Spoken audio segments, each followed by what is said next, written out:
Hello, YouTube pipers. I thought I'd light up a pipe I've had sitting around for a while. It's a Missouri meerschaum. I don't know whether it's rosewood or what kind of wood it is, but it's not a corncob pipe, it's a wood pipe. And the green stem goes with, St. Patty's Day, which just recently went by. And I thought I'd try velvet again, since I haven't tried any velvet for quite some time now.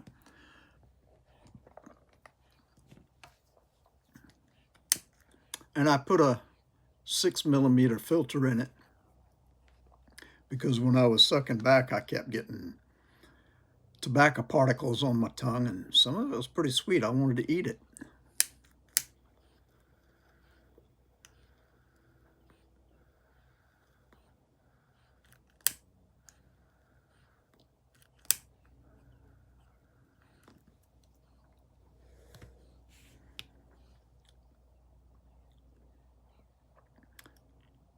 This is a new pipe to the flame. I've not smoked this one before, so I'm wondering how much of that is the wood.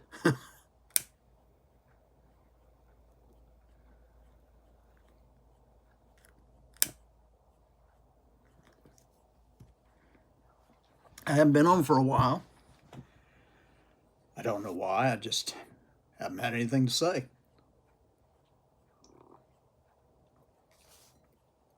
I had to trim up this beard because I tried some of that beard balm that you put on it, and it just made it frizz out everywhere. I know it's supposed to hold it in place, but I think my beard grows in such a way that it wants to go in different angles, so it would not, just wouldn't go where I wanted it to. So I went ahead and trimmed it down and shaved my head again.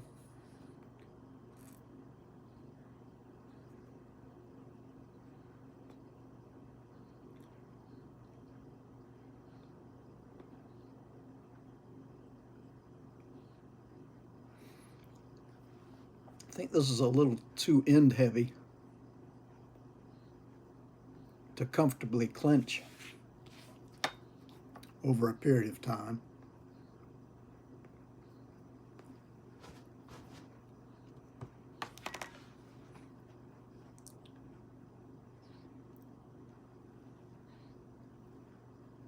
I still wonder if burning wood is mingling with the smoke. I must have inhaled some because it got a little dizzy there. Hope everybody's been doing well. It was a nice day this weekend, and I cut the front lawn. In the time that it took me to cut that front lawn back in the day, excuse me, I would have been able to cut the front and the back and had some time to just sit and relax. Those days are gone. Like so many other days, those days are gone. I'm drinking coffee black. I used to drink my coffee black all the time, but I started putting that cremora into it and started enjoying that. But I thought I'd try it again black and see how it is.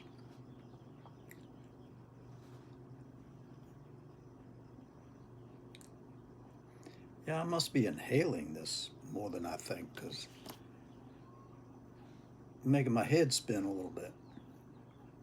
And velvet's not done that to me before, so I don't know.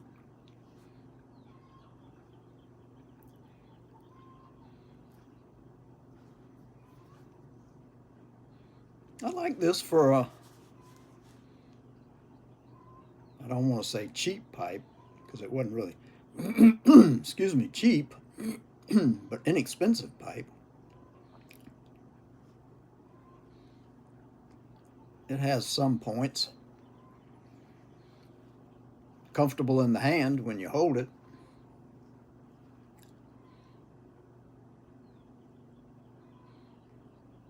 draws easy enough, even with the filter in it. So I usually find with a filter the draw is a little more tight. I don't know.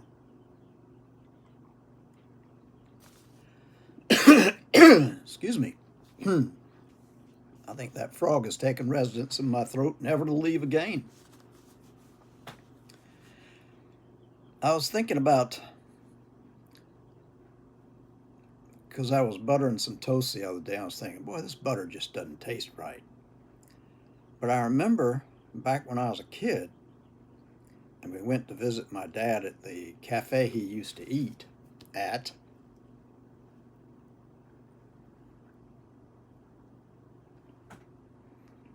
They would set the table and they would put a hard crusted roll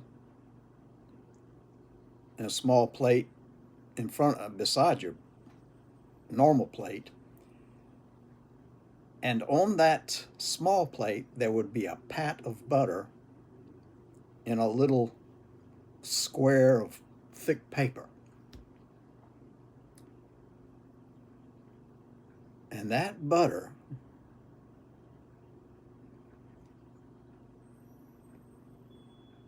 it had to have been the way butter was back then, but it had a special taste that I can't describe, but I can certainly miss.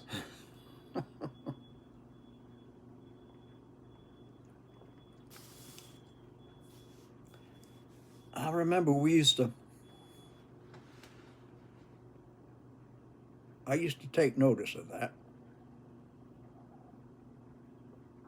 Even in the snack bar that my grandmother worked at the Y way back when, gave you those little pats of butter.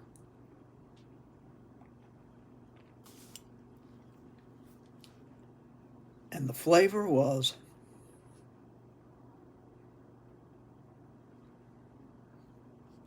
it was the same flavor as the butter my great grandmother used to churn excuse me, on the farm.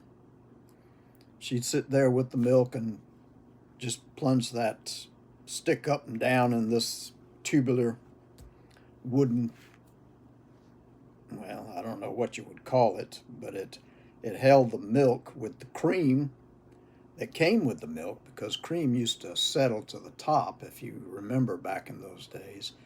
And even here, we could skim off that cream and use it to make butter, which sometimes we did.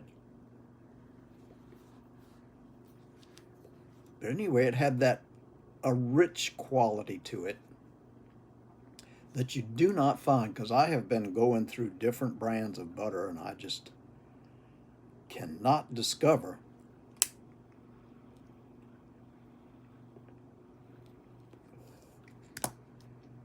a brand that gives you that same distinct, rich, I don't know, thick flavor.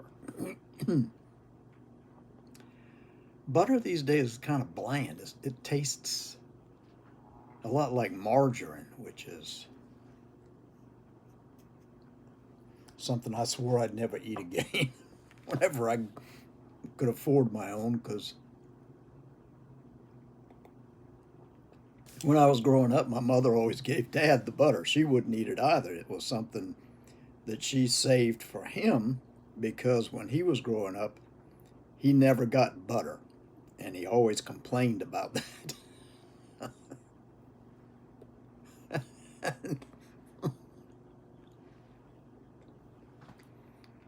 Sometime after I got into college, that particular fact about our home life was mentioned, and he said, "Is that true, dear?" He asked my mother, and she said, "Yes, that's true." And he said, "I wouldn't have had that if I'd have known that was true." She said, "Well, you know, it's all in the past now."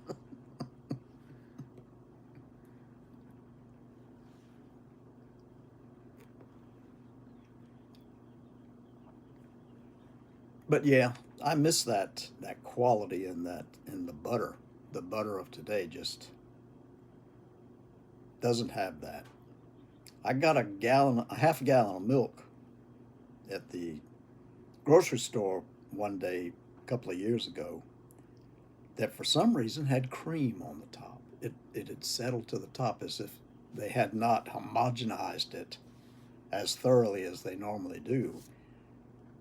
And that was a I don't know that was it was good because the cream that settled to the top always had a rich taste. That's all I can say. But that's that's something that I haven't seen before or since they homogenized milk.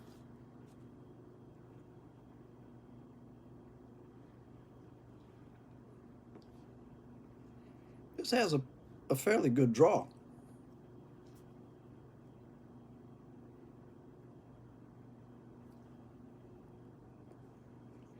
But this bowl is a little too heavy for that clinching. I put a rubber bit on it because the plastic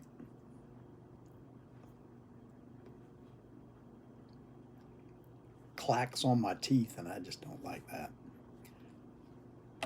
I'll tell you another thing I remember from that cafe is after eating whatever it was we got to eat, they brought me over a bowl of, for dessert,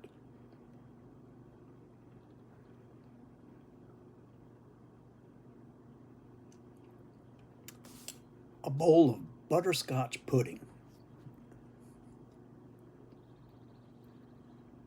Now, I'm sure they didn't make that in the back. I'm sure it was, Jello pudding, but still, and the only thing I can say again is the richness of the taste and the sweet. It was like an explosion in my mouth, and I just had never had anything like that when I was that little.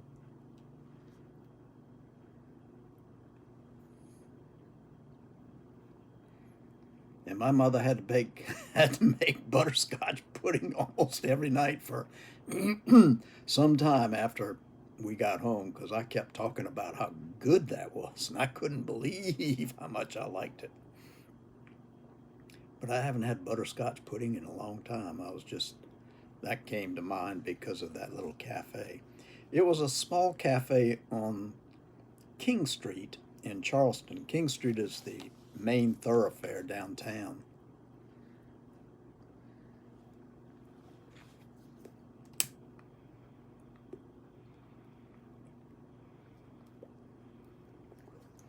It was catty corner to the Edwards 5, 10, and $1 store.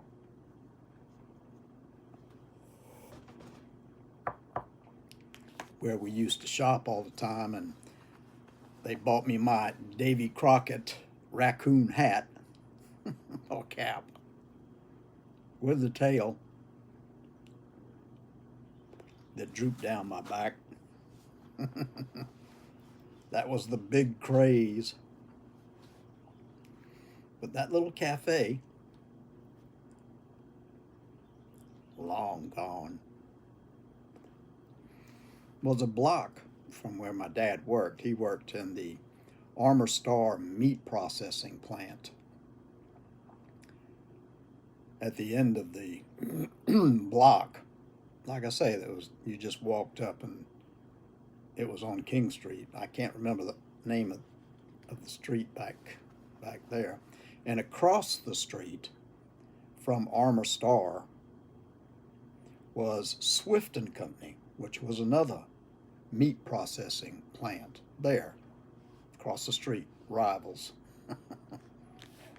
Dad worked there.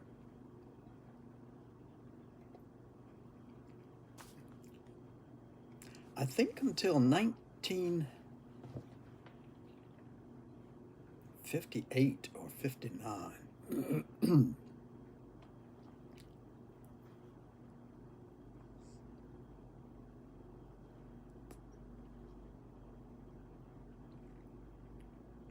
And he never would eat hot dogs. We said, "You want a hot dog on the 4th of July?" And he said, "No, thank you." And I asked him one day why he never ate a hot dog, and he said, "Because I used to make them, son, and I know what goes into them."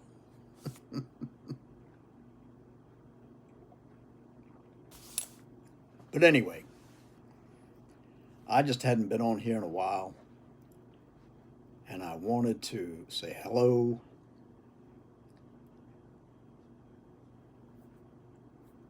and try a different pipe and revisit Velvet and just chat, which is what I've done. I thank you for those who watched.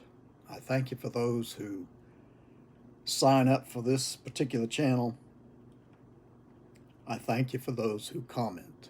I may not get to the comments as quickly as I used to, but I try to get to all of them, and I try to say something in response.